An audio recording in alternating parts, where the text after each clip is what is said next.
Saludos de Cristo para usted. Bienvenido, bienvenida a Escuela Sabática Profundizada. Lección 3. Los mensajes de Jesús a las 7 iglesias.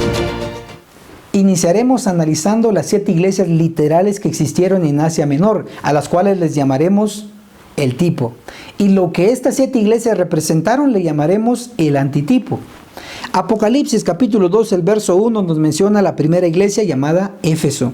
Esta iglesia fue fundada por el apóstol Pablo y eso se puede comprobar en sus diversas epístolas, especialmente la titulada Efesios. El segundo personaje encargado de esta iglesia fue Timoteo. Eso se puede leer en Primera de Timoteo capítulo 1, el verso 3. El tercer personaje encargado de la iglesia de Éfeso fue el apóstol Juan el Revelador. Eso lo dice el deseado de todas las gentes, el libro del Espíritu de Profecía, en la página 164 y 165, y nos declara: cuando Juan fue llamado a Éfeso, sí, efectivamente Juan fue encargado de la iglesia de Éfeso. Pero ¿cuál fue el problema de la iglesia de Éfeso? Apocalipsis capítulo 2, verso 4 nos declara: pero tengo contra ti que has dejado tu primer amor. Ellos tuvieron este problema porque dejaron introducir cizaña en su medio. Se infiltró la cizaña porque ellos querían número, pero no buscaron la calidad. Y ese fue el problema. La cizaña trabajó entre los fieles y perdieron su primer amor. La segunda iglesia nos menciona Apocalipsis capítulo 2, el versículo 8, llamada Esmirna. Apocalipsis capítulo 2, el versículo 9 nos da el problema de esta iglesia. Conozco la blasfemia de los que dicen ser judíos y son solo sinagoga de Satanás. El término judíos aquí hace referencia a los primeros cristianos. ¿Por qué? Porque los 3 años y medio de ministerio de Jesús aquí en la tierra, todos los cristianos eran judíos. Y los 3 años y medio después de la resurrección de Jesús, todos los cristianos también eran judíos. Por lo tanto, el término judíos aquí es sinónimo de cristianos. Entonces debemos entender lo siguiente: conozco la blasfemia de los que dicen ser judíos, sinónimo cristianos, y son solo una sinagoga de Satanás. Esto nos refleja hipocresía. Ese era el problema de la iglesia de Esmirna. La tercera iglesia, Apocalipsis capítulo 2, el versículo 12 nos menciona a la iglesia de Pérgamo. Esta iglesia, su problema lo refleja en Apocalipsis capítulo 2, el versículo 13. Conozco que habitas donde está la silla de Satanás, con todo permaneces fiel a mi nombre. No has negado de mi fe, ni aun en los días en que Antipas, mi testigo fiel, fue muerto entre vosotros, donde mora Satanás. Interesante y sorprendente, donde mora Satanás. Expliquémoslo brevemente. En el territorio de Pérgamo se construyó un templo donde se adoraba a la diosa Roma y también al emperador Augusto, que ya estaba muerto, porque todo emperador después de muerto se le declaraba un dios para adorarlo. Pero en el tiempo de Pérgamo, el emperador Domiciano, que estaba vivo, se declaró Dios. Era algo sorprendente. Y él exigía adoración estando vivo. A estos dioses falsos se adoraban en el territorio de Pérgamo. Se tenía un templo allí. Por eso es que dice que donde mora Satanás. La cuarta iglesia, Apocalipsis capítulo 2, el verso 18 nos declara sobre Tiatira. Y el problema nos lo refleja en Apocalipsis capítulo 2, el verso 20. Pero tengo contra ti que toleras a esa mujer Jezabel. Jezabel en la antigüedad mató a los profetas verdaderos de Dios. Por lo tanto, el espíritu de Jezabel se había introducido en la iglesia de Tiatira, un espíritu en contra de los verdaderos profetas. La quinta iglesia, Apocalipsis capítulo 3, el verso 1 nos menciona a Sardis. ¿Cuál era su problema? Apocalipsis 3:1 nos dice: escribe al ángel de la iglesia de Sardis, el que tiene los 7 espíritus de Dios y las 7 estrellas, dice: conozco tus obras, que tienes nombre, que vives, pero estás muerto. El problema de la iglesia de Sardis era que tenía un nombre que vive, pero estaba muerto, estaba muerta. Estaba vivo físicamente, pero estaba muerto espiritualmente. Por lo tanto, necesitaba urgentemente una resurrección espiritual que se llama reavivamiento y reforma, por supuesto. Apocalipsis capítulo 3, el verso 7 nos menciona la sexta iglesia, Filadelfia. Esta iglesia, Cristo, el testigo fiel, no tiene nada contra ella. Tiene un récord limpio, y eso se puede leer en sus versos que le pertenece. Apocalipsis capítulo 3, el verso 14 nos habla de la séptima iglesia, de Laodicea. Apocalipsis capítulo 3 nos menciona sobre la séptima iglesia y sobre su problema. Apocalipsis 3, el verso 16 nos dice: porque eres tibio. Ese era el problema, la tibieza. Apocalipsis 3, el verso 17 nos dice: yo soy rico y estoy enriquecido y nada necesito, decía el ángel de esa iglesia. Y no conoces que eres un cuitado, miserable, pobre, ciego y desnudo. Dice que era rico, pero Cristo le dice: tú eres pobre. Por lo tanto, estaba engañado. El problema de la iglesia de Laodicea era que estaba tibia y estaba engañada. Ahora analicemos el antitipo de estas 7 iglesias. El libro de Hechos de los Apóstoles, libro de Elena de White, en la página 467 nos declara: los nombres de estas son un símbolo de la iglesia en diferentes períodos de la era cristiana. Todo estudiante sensato de las Escrituras sabe que la primera iglesia, llamada Éfeso, representó o tipificó a la iglesia cristiana primitiva sin los apóstoles, que posteriormente se llamó la iglesia católica romana. Definimos entonces que la iglesia de Éfeso representó a la iglesia católica romana. Pero las demás iglesias, ¿a qué iglesias representaron?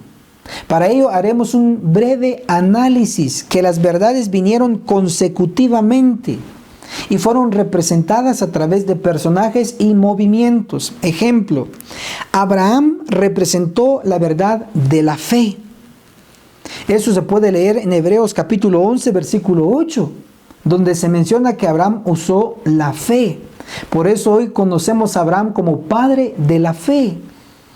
De Abraham vino un descendiente llamado Isaac. Isaac representó la verdad del Espíritu Santo. Y lo podemos comprobar en el libro de Gálatas capítulo 4, el versículo 28 y el verso 29, donde se nos aclara que Isaac no nació según la carne, sino según el Espíritu. Por eso Isaac representó la verdad del Espíritu Santo. De Isaac vino Jacob. Jacob representó la verdad de la gracia. Eso lo podemos comprobar en Génesis capítulo 32, el verso 28, donde se nos dice: has peleado con Dios y has vencido. ¿Cómo un hombre finito puede vencer a un Dios todopoderoso? Solamente por gracia. Y gracia es un favor inmerecido. Por eso, Jacob representa la verdad de la gracia. De Jacob vinieron 12 patriarcas y con ello el pueblo de Israel antiguo, que fue llevado a Egipto y luego salió de Egipto, llamado el movimiento del Éxodo. Pero ese movimiento nos ejemplificó una verdad, y fue la verdad del bautismo. Y eso lo podemos leer en 1 Corintios, el capítulo 10, el versículo 2, donde se nos dice que todos fueron bautizados en Moisés, en la nube y en el mar. Cuando cruzaron el mar, todo el pueblo de Israel fue bautizado, y ahí ejemplificaron la verdad del bautismo. Luego, el pueblo de Israel en la vida en el desierto también ejemplificó otra verdad, y fue la verdad del santuario, con el atrio, con el lugar santo y lugar santísimo. Luego, el pueblo de Israel antiguo también tipificó otra verdad, representó otra verdad. Después de entrar a la tierra prometida, a la tierra de Canaán, ellos ya no estuvieron dando vueltas durante 40 años, ya no, ellos reposaron en la tierra. Por lo tanto, ellos ejemplificaron una verdad, el reposo. Y la verdad que tiene que ver con un reposo es la verdad del sábado, el séptimo día. Entonces, hoy por hoy tenemos a varios movimientos en la era cristiana. Para ello haremos una comparación entre estos movimientos con lo que ya hemos explicado. Abraham representó la verdad de la fe. Eso es en el Antiguo Testamento. En el Nuevo Testamento, Martín Lutero fundó la iglesia luterana, resaltando la verdad de la fe. ¿Notan la coincidencia? ¿Notan el paralelismo? Isaac representó la verdad del Espíritu Santo en el Antiguo Testamento. En el Nuevo Testamento, Knox, el reformador, fundó la iglesia presbiteriana, resaltando la verdad del Espíritu Santo. Interesante. En el Antiguo Testamento, Jacob representó la verdad de la gracia. En el Nuevo Testamento, el reformador Wesley fundó la iglesia metodista, resaltando la verdad de la gracia. Interesante. En el Antiguo Testamento, el movimiento del Éxodo, al cruzar el Mar Rojo, representó la verdad del bautismo. En el Nuevo Testamento, Campbell, el reformador, fundó la iglesia bautista, resaltando la verdad del bautismo. En el Antiguo Testamento, el Israel antiguo en el desierto representó la verdad del santuario. En el Nuevo Testamento, Guillermo Miller, reformador, fundó la iglesia milerita o iglesia adventista del primer día, porque no guardaban el sábado, resaltando la verdad del santuario de Daniel 8:14. Hasta 2300 tardes luego el santuario será purificado. ¡Qué perfección! En el Antiguo Testamento, Israel, encontramos que en la tierra santa o la Canaán terrenal, ellos ejemplificaron la verdad del sábado, el reposo. En el Nuevo Testamento, Elena G. de White con otros pioneros fundaron la iglesia adventista del séptimo día, reposo, sábado. Tenemos un paralelismo con el Antiguo Testamento y el Nuevo Testamento. Notemos el orden consecutivo en que vinieron estas iglesias. Tenemos la iglesia luterana, luego tenemos la iglesia presbiteriana, luego tenemos la iglesia metodista, luego tenemos la iglesia bautista, luego tenemos la iglesia milerita y tenemos la iglesia adventista del séptimo día. Ese es el orden consecutivo. Por lo tanto, ahora sí podemos ir e identificar al resto de las iglesias en el antitipo. Apocalipsis, el capítulo 2, encontramos la primera iglesia, Éfeso, que tipificó, representó a la iglesia católica romana. Luego tenemos la iglesia de Esmirna, que representó y tipificó a la iglesia luterana. Luego tenemos a la iglesia de Pérgamo, que tipificó o representó a la iglesia presbiteriana.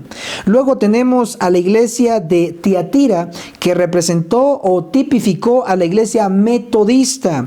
Luego tenemos a la iglesia de Sardis, que tipificó o representó a la iglesia bautista. Eso está registrado en el capítulo 3 de Apocalipsis. Luego tenemos también en el capítulo 3 a la iglesia de Filadelfia, que tipificó o representó a la iglesia milerita o a la iglesia adventista del primer día de Guillermo Miller. Luego tenemos a la iglesia de Laodicea, que representó, tipificó a la iglesia adventista del séptimo día. Maravilloso. La iglesia Laodicea se puede identificar de otra manera. Por ejemplo, el nombre Laodicea está formada por dos palabras en griego. La primera es lao, que significa pueblo que proclama, y la segunda es dekei, que significa juicio. Las dos unidas significan pueblo que proclama juicio. La iglesia adventista del séptimo día es la que ha estado proclamando juicio desde 1844, específicamente juicio de los muertos, cumpliendo la predicción de Apocalipsis 14, el verso 7. La hora de su juicio ha llegado. Actualmente debiera estar predicando el juicio inminente de los vivos. El espíritu de profecía también nos dice la identificación de Laodicea. Joya de los Testimonios, el tomo 1, en la página 327 nos declara: el mensaje a la iglesia de Laodicea es una denuncia sorprendente y se aplica al actual pueblo de Dios. Entonces, Laodicea representa a la iglesia adventista del séptimo día. ¿Quién es el ángel de la iglesia de Laodicea? Identifiquémoslo. Apocalipsis capítulo 1, el verso 20, la última parte. Las 7 estrellas son los ángeles de las 7 iglesias. Significa que las 7 estrellas y los 7 ángeles son lo mismo. Si identificamos las estrellas, identificaremos a los ángeles. El espíritu de profecía en la Review and Herald del 31 de mayo de 1887 declara: las estrellas son usadas para representar a sus ministros. El libro La vida santificada es un libro en inglés. En la página 77 y 78 nos dice: en sus manos están 7 estrellas representando a los ministros de la iglesia.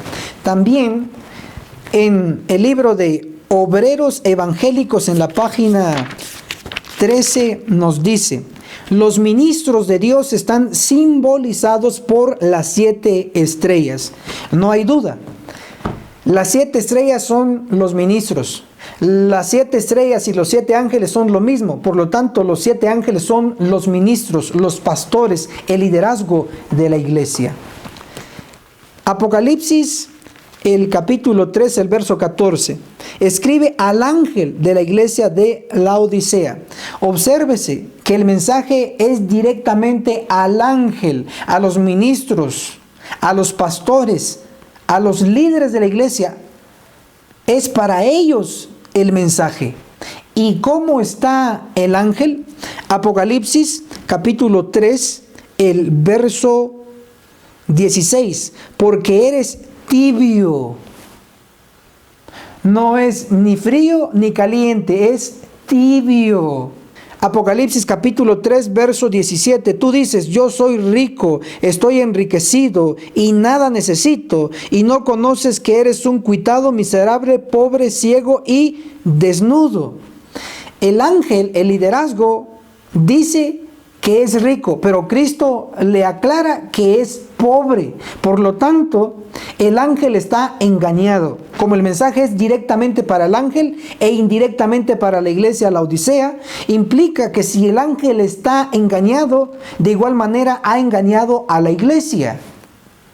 Esta verdad lo reafirma el espíritu de profecía. Está escrito en Testimonios para la Iglesia, el tomo 3, en la página 279, nos dice: la iglesia está en un triste engaño. En el mismo libro, página 281, nos declara: la iglesia está en un terrible engaño. En el mismo libro, en la página 287, nos declara: la iglesia está en un engaño peligroso. Entonces, tanto la Biblia como el espíritu de profecía están de acuerdo que el ángel, el liderazgo de la iglesia adventista, está engañado y está engañando. Es lo que nos revela las Escrituras. El espíritu de profecía también nos da algo sumamente importante, y eso está en Testimonios para la Iglesia, el tomo 2, en la página 333. Los ministros no tienen poder para despertarlos, porque ellos también están durmiendo. Predicadores dormidos que le predican a congregaciones dormidas. El ángel, el liderazgo, dormido. Las congregaciones, es decir, la iglesia, dormida. Así no vamos a acabar la obra en todo el mundo, en todas las naciones. Debe de haber un cambio. La iglesia adventista del séptimo día seguirá siendo el pueblo de Dios. Dios no la cambiará, pero sí cambiará al liderazgo. Lo hará a un lado, lo eliminará. En términos de Apocalipsis capítulo 3, el verso 16: porque eres tibio, ni frío ni caliente, estoy por vomitarte de mi boca. Sí, este mensaje es para el ángel, para el liderazgo. Dios lo vomitará. Y eso se cumplirá cuando lo que está pronosticado en Ezequiel 9 se realice a través de los ángeles. Para hablar del tema de Ezequiel 9, que es un tema muy serio, mencionaré lo que anteriormente hemos explicado en otra clase sobre los candeleros. En Apocalipsis capítulo 11, el verso 4, tenemos 2 candeleros. En Apocalipsis capítulo 1, el verso 12, tenemos 7 candeleros. Sumemos 2 más 7 igual 9, 9 candeleros. El candelero número 9 es la iglesia Laodicea, la iglesia adventista del séptimo día. Enfatizo, el 9 está relacionado con la iglesia adventista del séptimo día. También tenemos en Éxodo capítulo 25, el verso 37, nos muestra que cada candelero tenía 7 lámparas. Tenemos 7 lámparas y 9 candeleros. Hagamos una pequeña operación. 7 por 9 igual 63. En el año de 1863, la iglesia adventista se organizó con la Conferencia General en Battle Creek, Michigan, en el 20 al 23 de mayo. El primer presidente de la Conferencia General se llamó el hermano John Binghamton. Él fue nuestro primer presidente a nivel mundial. El actual presidente de la Conferencia General a nivel mundial es el pastor Ted Wilson. El nombre y el apellido, sumados sus letras, nos dan un total de 9. Compruébelo. Ted Wilson, 9 letras, nombre y apellido. El 9 está relacionado con la iglesia adventista del séptimo día. No hay casualidades, solo perfección con Dios. También enfatizamos que el candelero número 9 es la iglesia Laodicea, la iglesia adventista del séptimo día. Dios, en su providencia, a través de la sierva del Señor, a través de Elena de White, nos dio 9 testimonios para la iglesia. No son 10, no son 11, no son 8, son 9 exactamente. Testimonios para la iglesia, el tomo 9. Solo son 9, porque el 9 se relaciona con la iglesia adventista del séptimo día, la iglesia Laodicea. El libro Joya de los Testimonios, el tomo 2, en la página 65, nos declara, Ezequiel 9, verso 5, verso 6, aquí vemos que la iglesia, el santuario del Señor, era la primera en sentir los golpes de la ira de Dios.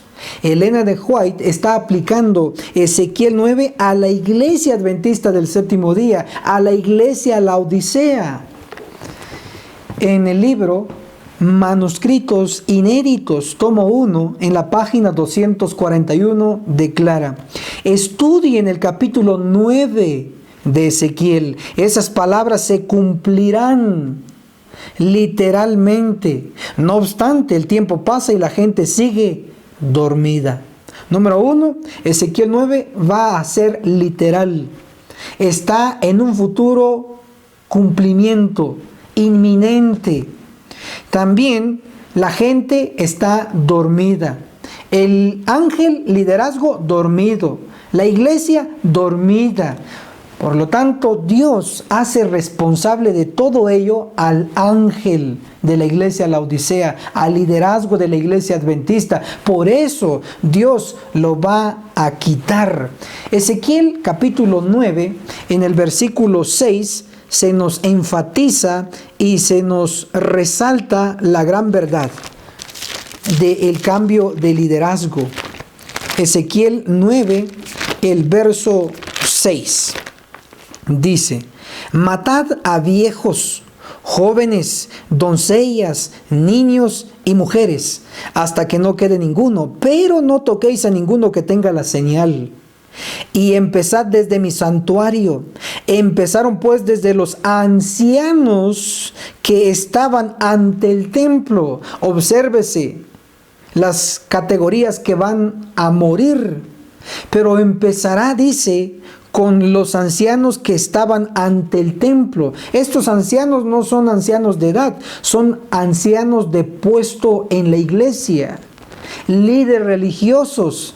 En este caso son el ángel de la Odisea, que van a ser quitados, y otros ocuparán su lugar para que la iglesia termine la obra que se le ha encomendado. Los líderes que Dios colocará son aquellos pronosticados en Apocalipsis capítulo 7, el versículo 4, 144,000. Los líderes son los pronosticados en Apocalipsis capítulo 14, el versículo 5, hablando de los 144,000 que son sin mentira, que son sin mancha. Ese tipo de liderazgo es el que acabará la obra en todo el mundo. La iglesia adventista del séptimo día no va a caer, no será derrotada por el diablo. La iglesia adventista va a triunfar, pero la profecía señala que no con el liderazgo actual. Habrá un cambio rotundo. El liderazgo será quitado y todos sus seguidores a través de los santos ángeles. Y entonces la iglesia estará purificada y la iglesia saldrá victoriosa en su conflicto final. Hermosa como la luna y esclarecida como el sol, imponente como ejército en orden, saldrá todo el mundo vencedora y para vencer. Y esto fue Escuela Sabática Profundizada. Hermanas, hermanos, compartan este video como obra misionera en sus redes sociales, en Facebook, en YouTube, en Gmail, por Messenger, por WhatsApp y por todos los medios que usted pueda. Suscríbase en nuestro canal si aún no lo ha hecho. Dele clic a la campanita para recibir notificaciones de nuestros videos nuevos que subimos cada semana. También puede comentar en la parte de abajo y repórtese desde qué país nos está viendo, y así sabremos que usted está pendiente de los esfuerzos que hacemos cada semana. Hasta la próxima.